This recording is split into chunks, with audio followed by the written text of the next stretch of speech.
సమాజ సేవకులు, so called environment స్పెషలిస్టులు పుక్కట్ల జ్ఞానం ఇయనికే వచ్చేసిండ్రు. ఒకడు దీపావళి చేసుకోవద్దు అంటున్నాడు, ఇంకొకడు టపాకాయలు కాల్చొద్దు అంటున్నాడు.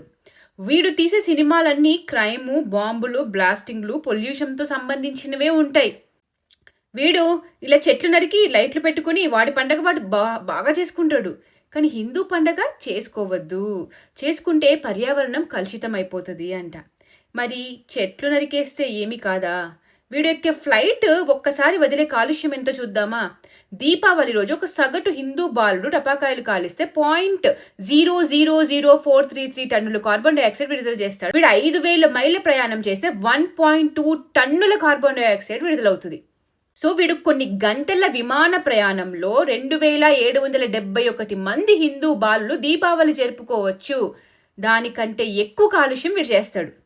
వీడు సంవత్సరంలో ఎన్నిసార్లు ప్రయాణిస్తాడు? అతని ఐఫోన్లు, వ్లాగులు, వీడియోలు, కార్బన్ ఫుట్ ప్రింట్ ఎంత లెక్కించలేనంత. మరి దానివల్ల పర్యావరణానికి నష్టమే జరగదా? వీడు ఈద్ రోజున ఇలా గొర్రెల కోసం, మేకల కోసం కూడా ధైర్యంగా మాట్లాడగలడా? మళ్ళీ వీడే న్యూ ఇయర్కి టపాకాయలు కాల్చుకోవచ్చు, ఆ రోజు పెద్దగా పొల్యూషన్ పెరగదు అంటూ వీడియోలు చేస్తాడు. लेकिन मुझे नहीं लगता न्यू ईयर की रात पर इतनी बुरी हालत होती होगी, क्योंकि एक तो इतने सारे लोग पटाखे नहीं बजाते न्यू ईयर पे. ఇంకా వీటిని ఫాలో అయ్యే వాళ్ళకి దండేసి దండం పెట్టాలి. ఇంత హిపోక్రిటిక్, ఇంత ద్వంద్వ వైఖరి, హిందూ పండుగల మీద ద్వేషం చిబుతూ వేరే వాళ్ళ పండుగలప్పుడు నోరు మూసుకొని, హోలీ రోజు ఇలా ఉన్న భూమి ఇలా అయిపోతుందా?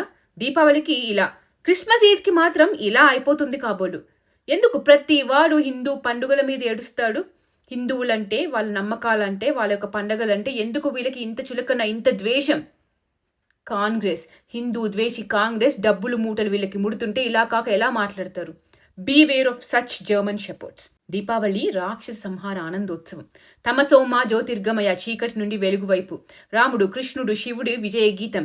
ఈ పండుగను ఎవరు వద్దంటారు? రాక్షస సంతతి మాత్రమే వద్దంటుంది.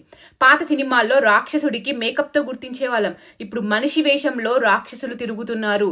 ఇలాంటి వాళ్ళు స్టేట్మెంట్లు చేసేవాళ్లే వాళ్ళు అని గుర్తించండి. Be proud of your culture. 2,000 మంది భక్తులు సరియూ నదికి భవ్యమైన ఆరతి ఇచ్చారు అయోధ్యలో. ఇది ఒక వరల్డ్ రికార్డ్.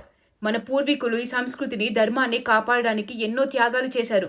వాళ్ళని గుర్తు చేసుకుని we should feel proud to be a Hindu. Be proud of your dharma. Jai Bharat, జై హింద్,